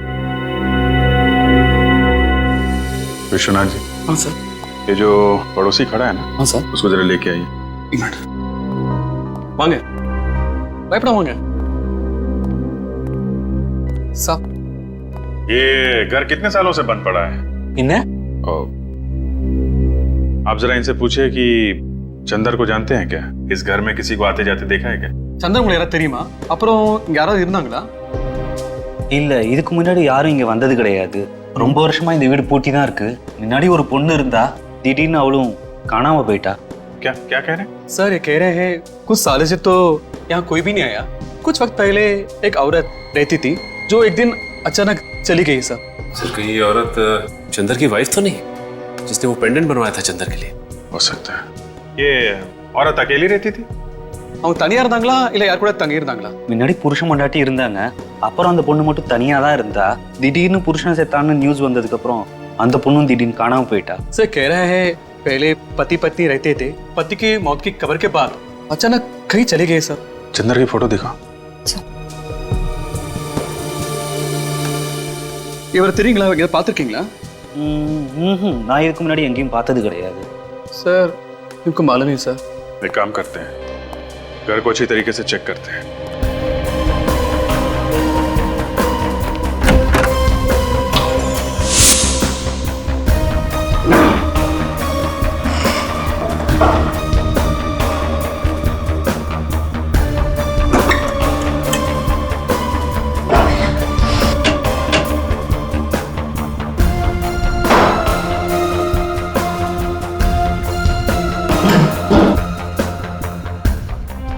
चाय के बगान के पेपर है। Good tea garden. ये चंदर चाय के बगान में काम करता था। ये देखिए, चंदर के कुछ एक्सरेज और मेडिकल रिपोर्ट मिली है सर। चंदर का एक्सरे मिल गया। अब पता चल जाएगा कि वो कंकाल चंदर का है या नहीं। सर, ये चंदर एक टी एस्टेट में मैनेजर का काम करता था, तो फिर इस केस में इसका क्या संबंध हो सकता है? सर, ये भी तो हो सकता है कि जो पेड़ के नीचे से हमें स्केलेटन मिला था वो कंकाल चंदर का ही। देखें डॉक्टर तारिका क्या बताती हैं, बहुत मेहनत कर रही हैं। चंदर का एक्सरे उस कंकाल के साथ मैच हो जाए तभी कुछ पता चलेगा। मुझे तो काफी विश्वास है उनपे। हाँ, हमें भी है, हम सबको है विश्वास। क्यों फ्रेडी? आपने कुछ बोला सर? कहाँ खो गए थे तुम? अरे सर क्या बताऊं सर, वाइफ ने एक लिस्ट दी थी सामान लाने की, वो खो गई है सर। अभी याद करने की कोशिश कर रहा था कि कौन कौन सा सामान लाना है। चंदर का नाम सुना है? हाँ सुना है ना सर, इसी केस में सुना है सर। अगर वो कंकाल चंदर का था तो उसका ये पेंडेंट क्राइम सीन पे क्या कर रहा था सर? तो वो तो हमें कंकाल के गले में से मिलना चाहिए था। करेक्ट, वही तो फ्रेडी। अगर वो कंकाल चंदर का है और ये पेंडेंट वो भी चंदर का है, तो फिर ये पेंडेंट उस कंकाल के मतलब चंदर के गले में होना चाहिए था। उसके हाथ में कैसे आया? मतलब सर ये चंदर विक्टिम नहीं, खूनी है, और वो कंकाल किसी और का है।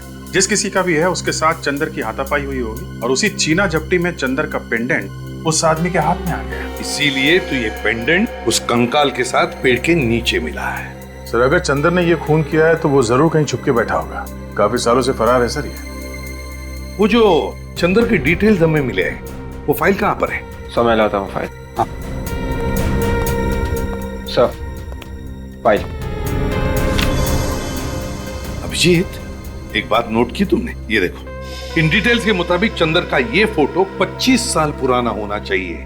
25 साल पुराना। लेकिन फोटो को देखकर लगता तो नहीं 25 साल पुराना फोटो ही है। मतलब सर किसी ने ये फोटो बदल दी है? किसी ने नहीं विवेक, चंदर ने फोटो बदली है ये, चंदर ने। क्योंकि वो जानता था कि हम उसका ये फोटो देखकर उसे पहचान लेंगे और वो पकड़ा जाएगा। सर जिस चाय के बगान में ये चंदर काम करता था वहां से हमें उसकी असली फोटो मिल सकती है। सर आपको याद है वो ट्रक कंपनी का मालिक किसी आदमी के बारे में बता रहा था, वही जो ट्रक ड्राइवर के बारे में पूछने आया था? वो बैसाखी वाला आदमी ना अभिजीत, जो एक पैर से लंगड़ा रहा था। हाँ सर वही। हो सकता है कि उसका भी कुछ हाथ हो इस खून में। हाँ बिल्कुल हो सकता है। उसका एक्सीडेंट हुआ था अभिजीत, तो उसने जरूर किसी हॉस्पिटल से सर्जरी करवा ली होगी। हेलो तारिका जी, क्या मैच? चंदर का एक्सरे उस कंकाल के साथ मैच नहीं हुआ? ओह, यही हमें भी शक था। बाद में बात करता हूँ। ओके सर, सुना आपने? जो हम सोच रहे थे वही हुआ। वो कंकाल चंदर का नहीं है, वो किसी और आदमी का है सर। अभिजीत एक काम करो, तुम और सचिन उस टी प्लांटेशन में जाकर पूछताछ करो, और दया उस पुराने फार्म हाउस के आसपास जितने भी ऑर्थोपेडिक हॉस्पिटल्स हैं वहां जाकर के पता करना होगा कि फरवरी 1987 में किसी ने हिप सर्जरी या जॉइंट सर्जरी करवाई थी क्या? Hello sir. Hello doctor Siddharth, वो रिपोर्ट रेडी है? जी हाँ, फरवरी 1987 में जितने भी ऑपरेशन हुए थे वो सारे रिपोर्ट्स इस फाइल में। Thank you. 9 फरवरी को 2 ऑपरेशन हुए थे, एक पैर का और एक घुटने का, और 10 फरवरी की रात हिप जॉइंट ऑपरेशन हुआ था। सर 10 फरवरी की रात मतलब उसी रात को ना, जिस रात को खून हुआ था? हाँ। ओह, तो इसने कराई थी ये सर्जरी? हाँ जी, टी एस्टेट में गए थे तो क्या पता चला? ओह, ये बात है। डिब्रूगढ़ में मिसेस मेघना से मेरी मीटिंग फिक्स करो। अगले 6 महीने का बजट डिस्कस करना है। मैं बाद में बात करता हूँ। जी कहिए, कौन है आप लोग? सीआईडी। नाम तो सुना ही होगा। सीआईडी? जी सुना है, वही जो चोरों और खूनियों को पकड़ते फिरते हैं। लेकिन हमारे चाय के बागान में सीआईडी का क्या काम? आपके चाय के बागान में नहीं, बल्कि क्वींस रोड पे वो जो 69 नंबर का फार्म हाउस है ना, वहां से हमें एक कंकाल मिला है, और वो भी 25 साल पुराना। 25 साल पुराना कंकाल 69 नंबर के फार्म हाउस में? मगर इससे हमारा क्या वास्ता? देखिए, हमेशा कहा कि इसका खून चंदर नाम के एक आदमी ने किया है, जो 1985 में आपके चाय के बागान का मैनेजर था। 1985 में मैनेजर का काम, मगर अब तो नहीं करता ना? लेकिन अब ये कहाँ है ये तो पता लगाना ही पड़ेगा ना। इसका कोई फोन नंबर, एड्रेस वगैरह है? जी सॉरी, इस तरह तो यहाँ कई लोग आए और काम करके चले गए, इतना पुराना रिकॉर्ड बताना मुश्किल है। आप जरा इस चाय के बागान के मालिक का एड्रेस दीजिए, हम उनसे पूछ लेंगे। बागान के मालिक की तो काफी साल पहले एक कार एक्सीडेंट में मौत हो गई। बागान के मालिक की मौत हो गई? जी। तो फिर ये चाय का बागान कौन चला रहा है? इस बागान को अब एक ट्रस्ट चलाता है। अच्छा, मौत कब हुई थी बागान के मालिक की? जी, फरवरी 1987 में।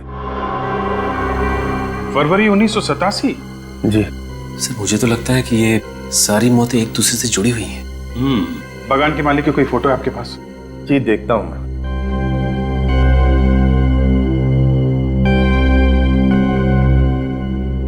जी ये रही। अरे ये है बागान का मालिक। क्या बात है सर, अचानक आप लोगों ने हमें यहाँ इस तरह क्यों बुला लिया? हमें एक खूनी की कहानी सुनानी थी, और कहानी सुनने के लिए कोई तो चाहिए ना। खूनी की कहानी? खूनी मिल गया क्या? जी हाँ। कौन है खूनी? वो भी पता चल जाएगा, इतनी जल्दी भी क्या है। उससे पहले आप दोनों को हमारे साथ एक गेम खेलना पड़ेगा। गेम?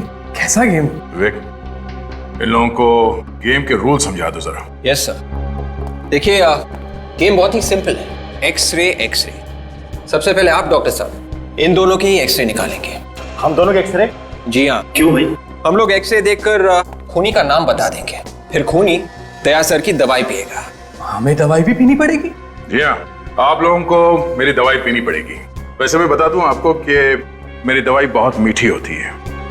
ये क्या मजाक है? ये मजाक नहीं है मिस्टर विक्रम। डॉक्टर साहब, इन दोनों के हिप बोन का एक्सरे चाहिए हमें। अभी पता चल जाएगा कि आप दोनों के हिप बोन की सर्जरी हुई है कि नहीं। हाँ ले लीजिए डॉक्टर साहब एक्सरे, जब हमने कुछ किया ही नहीं तो हम डरेंगे नहीं। रोहित, ये सीआईडी से है तो क्या हो गया? आप सीआईडी से हैं तो इसका मतलब ये तो नहीं होता कि आप हमारे ऊपर जबरदस्ती कुछ थोपेंगे। मैं नहीं देता कोई एक्सरे। ठीक है, मत दीजिए एक्सरे, क्योंकि हमें मालूम है कि खून आप ही ने किया है। खून मैंने? जी हाँ, ये रही डीएम हॉस्पिटल की रिपोर्ट। इसी हॉस्पिटल की रिपोर्ट। फरवरी 1987 को आपने इसी हॉस्पिटल में अपने हिप की सर्जरी करवाई थी। और वसुंधरा जी, इस फॉर्म पे आपके सिग्नेचर है, देखिए। विक्रम ने अगर सर्जरी कराई है तो इसका मतलब ये तो नहीं कि खून विक्रम ने किया है। हमने कब कहा कि खून इस विक्रम ने किया है? हम तो ये कह रहे हैं कि खून विक्रम ने किया है। और ये फोटोग्राफ देखिए। हाँ, हमें ये फोटो चाय के बागान के ऑफिस के दीवार पे टंगी हुई मिली थी, जिसके मालिक विक्रम और वसुंधरा जी थे।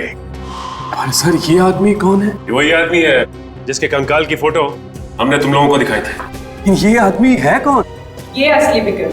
पर विक्रम तो मैडम आपके सामने खड़ा है। विक्रम नहीं, चंदर है, चंदर, समझे? चंदर? हाँ चंदर। तो मुझे एक्टिंग करते करते अपना असली नाम भूल गए तुम? छोड़ दो उसे, वरना मैं गोली चला दूंगी। क्या कर रही हो तुम? चुप रहो। सीआईडी ऑफिसर पे गन ताने की? मैंने कभी सपने में भी नहीं सोचा था सर ये दोनों मुजरिम हैं।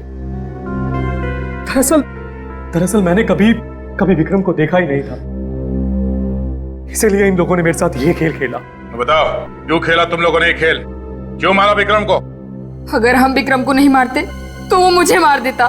विक्रम तुम्हें मारना क्यों चाहता था? पैसों के लिए। उस रात 10 फरवरी 1987 को वो मुझे फार्म हाउस में मारने के इरादे से ही लाया था। चंदर पहले से ही वहां मौजूद था। विक्रम ने अपने वफादार एम्प्लॉय चंदर के साथ मिलकर मुझे मारने का प्लान बनाया। विक्रम इस बात से अनजान था कि मैंने उसके प्लान की धज्जियां उड़ा दी थी, चंदर और जगत को अपनी तरफ करके। मैं विक्रम को ही ऊपर पहुंचाने वाली थी।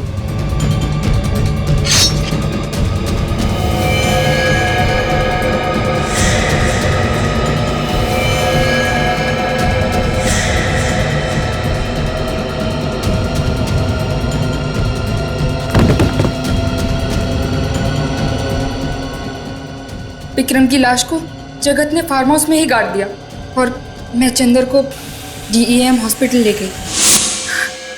तो जिस चंदर के साथ तुम्हारा पति मिलके तुम्हें मारना चाहता था, उसी चंदर को तुमने अपने साथ मिला लिया और अपने पति विक्रम का ही काम तमाम कर दिया। अपनी जान बचाना कोई गुनाह तो नहीं है ना? अपनी जान बचाना कोई गुनाह नहीं है, मगर किसी की जान लेना है। खून करने के बजाय अगर तुम मदद के लिए पुलिस के पास जाती तो आज यहां नहीं बैठी होती। अब तुम दोनों को फांसी होगी, फांसी। इस तरह के और भी एपिसोड देखने के लिए हमारे चैनल को सब्सक्राइब करें और बेल आइकन दबाना ना भूलें।